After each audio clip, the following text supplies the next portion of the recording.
This is Democracy Now!, democracynow.org, The War and Peace Report. I'm Amy Goodman.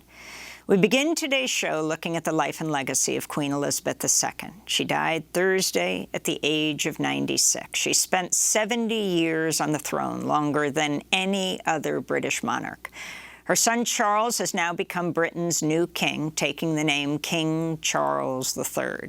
In a statement Thursday, King Charles said, quote, "We mourn profoundly the passing of a cherished sovereign and a much-loved mother. I know her loss will be deeply felt throughout the country, the realms, and the Commonwealth, and by countless people around the world," unquote. Queen Elizabeth was coronated in 1953, less than a decade after the end of World War II. Her last public appearance was on Tuesday, when she formally appointed Liz Truss to be Britain's new Prime Minister. Truss was the 15th Prime Minister to serve under the Queen. Truss spoke Thursday after Buckingham Palace announced the Queen's death.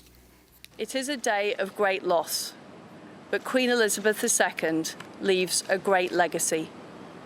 Today, the crown passes, as it has done for more than 1,000 years, to our new monarch, our new head of state, His Majesty, King Charles III. With the King's family, we mourn the loss of his mother. And as we mourn, we must come together as a people to support him, to help him bear the awesome responsibility that he now carries for us all. We offer him our loyalty and devotion, just as his mother devoted so much to so many for so long. Across the world, nations paid tribute to the Queen. In a statement, President Biden described the Queen as, quote, "a stateswoman of unmatched dignity and constancy who deepened the bedrock alliance between the United Kingdom and the United States," unquote. On Thursday, he signed a condolence book at the British Embassy in Washington, D.C., and spoke briefly about the Queen. I had the opportunity to meet her before she passed, and she was an incredibly gracious and decent woman. And the thoughts and prayers of the American people are with the people of the United Kingdom and the Commonwealth in their grief. The death of Queen Elizabeth has also led to new calls for Britain to make amends for colonial-era crimes. Carnegie Mellon professor Uju Anya made headlines Thursday for her sharp criticism of the Queen. The Nigerian-born professor wrote, quote, "If anyone expects me to express anything but disdain for the monarch who supervised a government that sponsored the genocide that massacred and displaced half my family, and the consequences of which those alive today are still trying to overcome, you can keep wishing upon a star." In a separate tweet, Professor Uju Anya wrote, quote, "I heard the chief monarch of a thieving, raping, genocidal empire is finally dying. May her pain be excruciating." Twitter removed her tweet. Birmingham City University professor Kehinde Andrews, who is of British, African, Caribbean heritage, also reflected Thursday on the Queen's legacy. I guess it depends what you think a good job at being Queen is. So if a good job at being Queen is to represent white supremacy and to represent that link to colonialism, then yeah, I think she's done a very good job. And I think if you look at the royal family as an institution, I mean, it's still very, very strong. It's weathered some heavy storms, including Prince Andrew, Meghan Markle and all this, and still going strong. And she's still very, very popular. So I guess has she kept the image of the royal family mafia very, very established? Then yes, I think she's done a good job.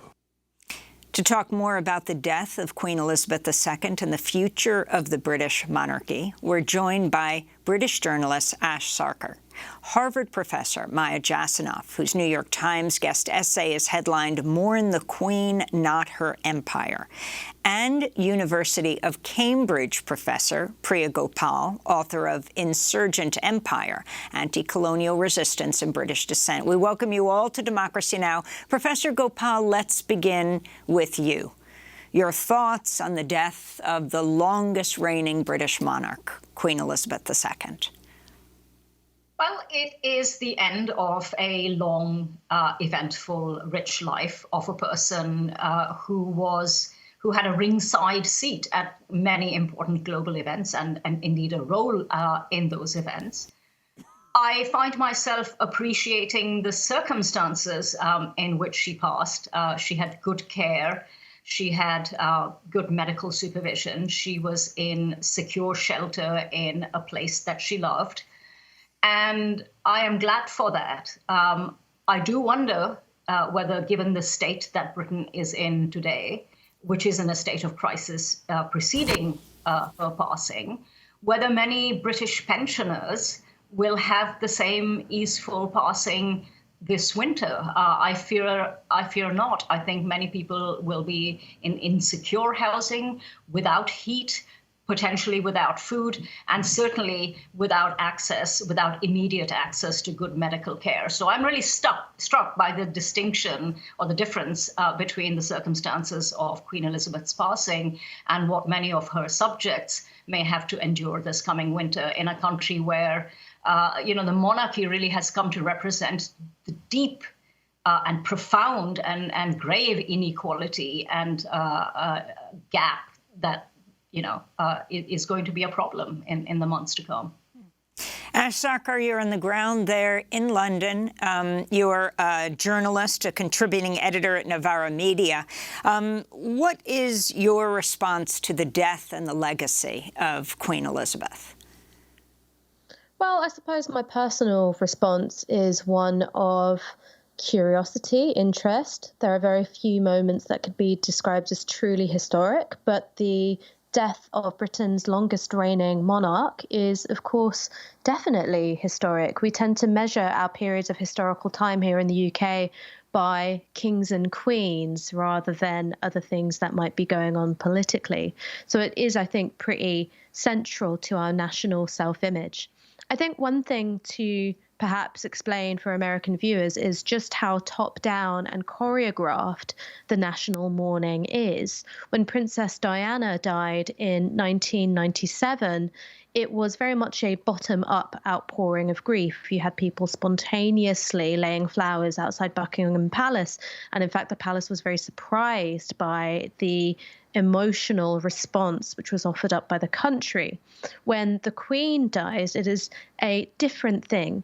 The BBC immediately changes its programming, so there will be no comedies being scheduled between now and the funeral. Even the music on the radio changes to more somber playlists. Television presenters are all dressed in black, and even though this isn't something which is directed by either the government or royal protocol, public events like football matches are being suspended. Now, one of the really critical things is that parliamentary business is also suspended. One of the things that Priya mentioned is that we are, of course, in the middle of this dreadful cost of living crisis. One of the main causes behind that is that energy bills are out of control. Now, Parliament will be suspended perhaps for 7 days, perhaps for 10. And depending on how those days are calculated, whether it's like business days or whether it's like calendar days, that could mean that the opportunity to pass the legislation needed to control energy prices, that window of opportunity closes. Now, the government will be negotiating with the palace in order to try and make the time to pass that legislation. But I think very few people would consider it an ideal political system where an elective government effectively has to haggle with the institution of the royal family, the institution of the palaces, in order to get vital governmental business done. And Professor Maya Jasanoff, you wrote this piece in the New York Times, the headline being, "Mourn the Queen, not her empire." Talk about the Queen and the empire. The Queen was born into a world that looked radically different in certain ways from the one that she departed yesterday. She, was born in 1926 at a time when something on the order of 1 in 5 or 1 in 6 people in the world was a subject of her family. And it's an astonishing extent of global power. When she became queen in 1952, the prime minister was Winston Churchill. The leaders of the USSR, China, and the US were respectively Stalin, Mao, and Truman.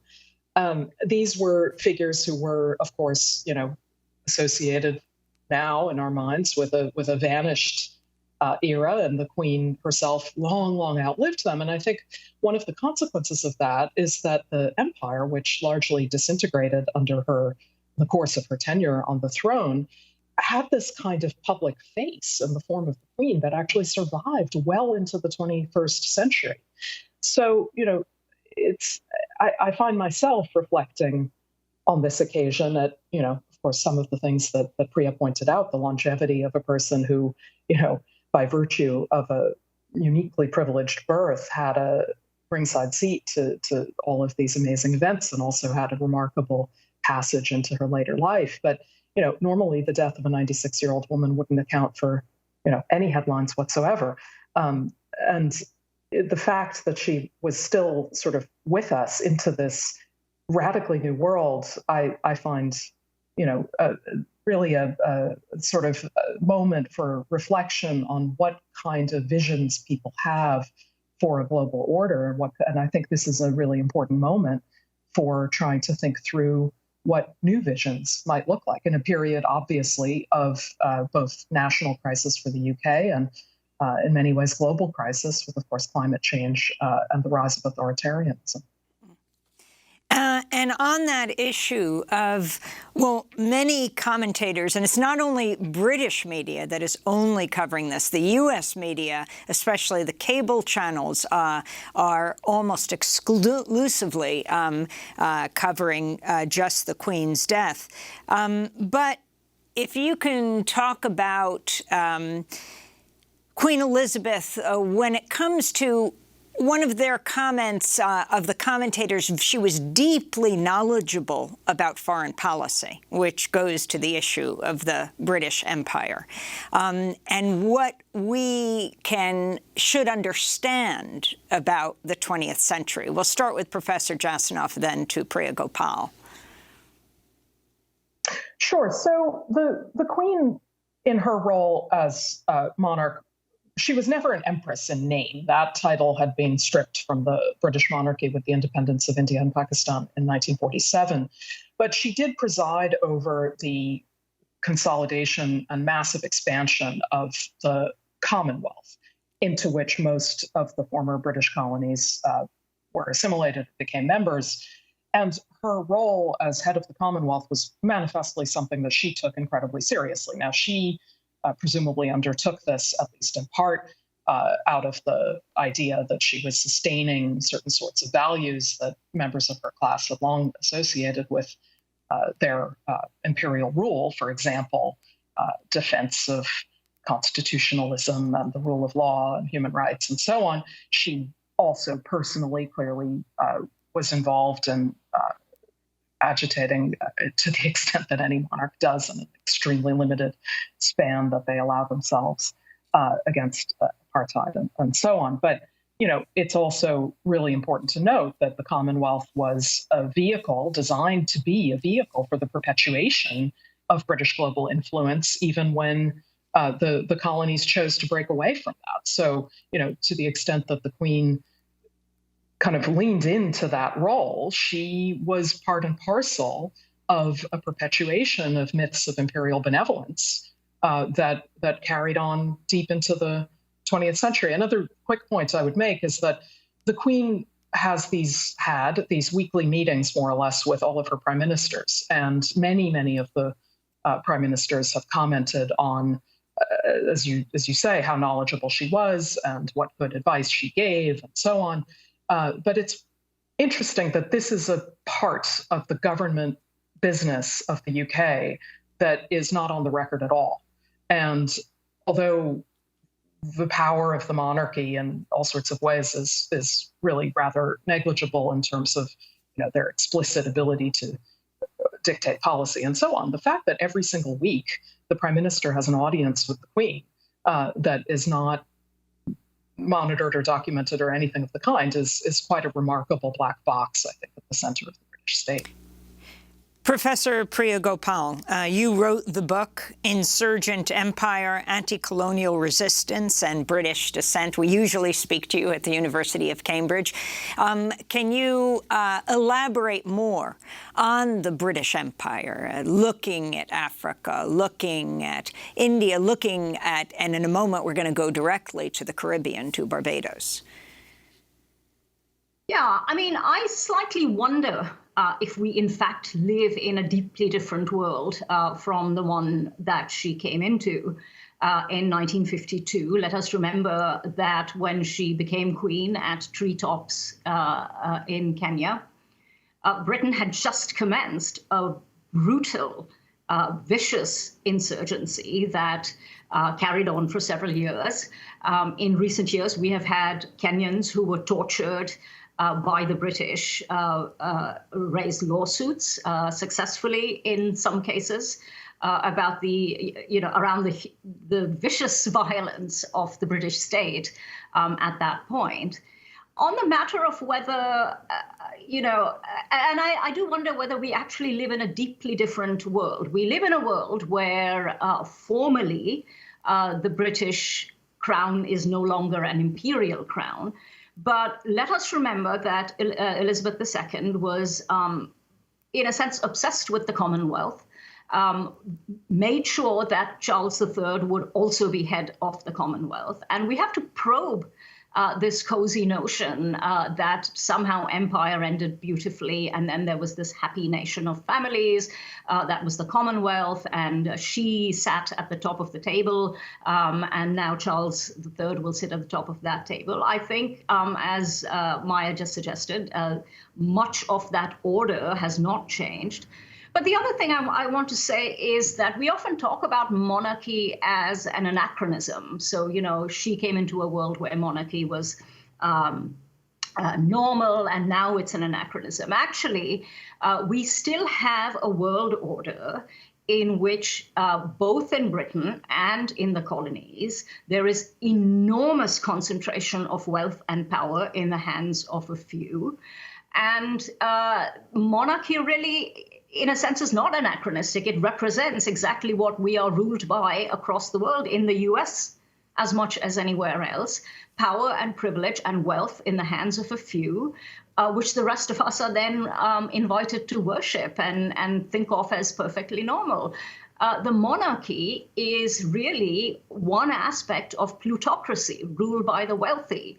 And that is something that hasn't essentially changed from 1952 to 2022. If anything, here we are again, ruled by a handful of oligarchs across the world, as ordinary people in Britain and beyond suffer deprivation. So I slightly wonder if we do in fact live in a very different world from the one that she inherited. And in terms of the knowledge of foreign policy, I think what it is that she was very faithful and dutiful, as the word is often used in the British press, about representing the British state's understanding of its own foreign policy. I have no evidence that she was knowledgeable about what was happening in the colonies, that she was knowledgeable about the enormous violence with which empire ended in many places. When she came to power, there were, brutal counterinsurgencies, not just in Kenya, but in Malaya and Cyprus.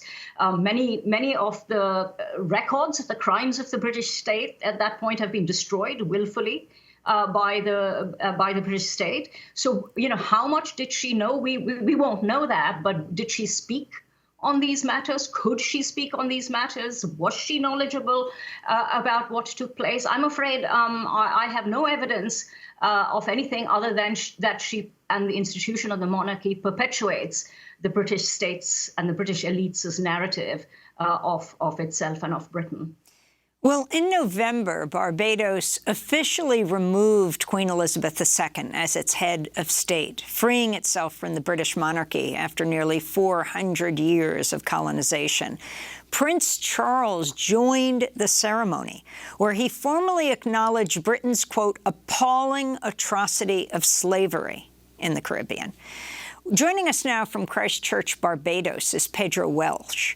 He is a historian, a former chair of the Barbados Reparations Task Force, Professor Welch, you were in Britain when the Queen's death was announced. You just flew back to Barbados. Thank you so much for joining us on the phone. Can you respond to the Queen's death and what the monarchy has meant for Barbados? Thank you very much. Most certainly, the passing of the Queen has some importance with respect to the very fragmented relationship between the various colonies in the Caribbean, and including Barbados and Britain. I'm saying this because when one looks at the history of the monarchy and the history of the slave trade, the British monarchy was embedded in the institutions that financed the beginnings of the slave trade from Britain. And through the centuries, the British monarchy continued to benefit from the colonial exploitation of the plantation colonies in the Caribbean. But having said that, we are into a very interesting period in which there are a number of things that tend to coincide. The first one is that monarchy is really not an anachronism when it comes to people of African descent, because there were monarchies in Africa.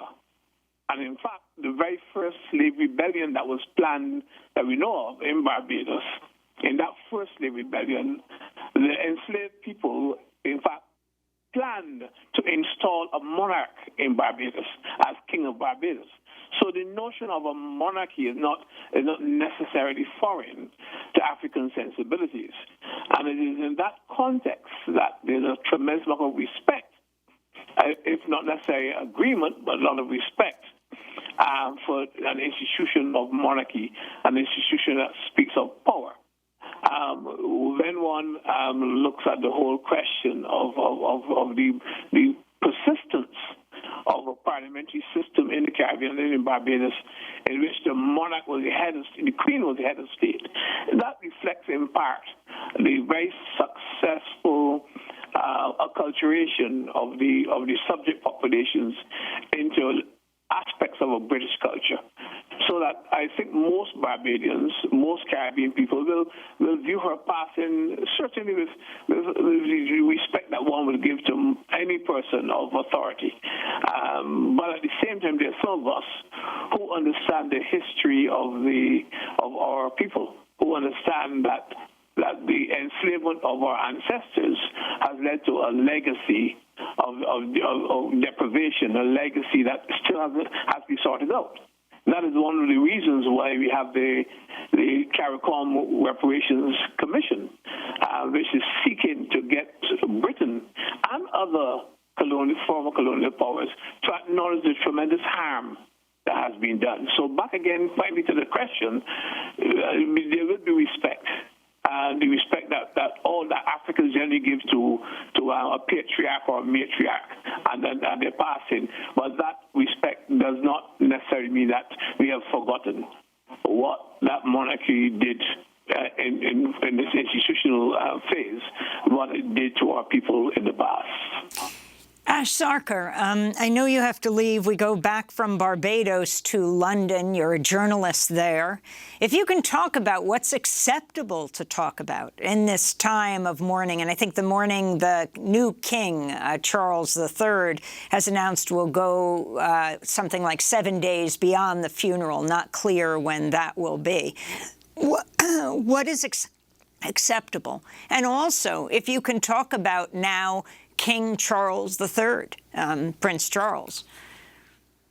In terms of what's considered acceptable by the media, it is very, very little.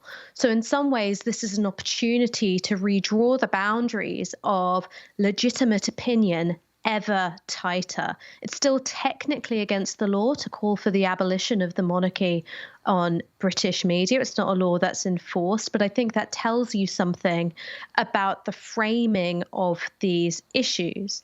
I think that one of the problems that we found consistently in this country is that the monarchy has managed to adapt itself to a totally revolutionized media environment in a way which has consolidated a lot of their cultural power. Now, this wasn't always going to be a certain thing. During the 1990s, tabloid press intrusion in terms of the status of the marriages of Prince Charles and Princess Diana, of Sarah Ferguson, the Duchess of York, and Prince Andrew, the Duke of York, really threatened to demystify and kill the deference which the press had traditionally shown the royal family forever. Now, the Queen as an individual managed to largely float above that kind of fray, but it did threaten the monarchy in terms of their public image for quite some time.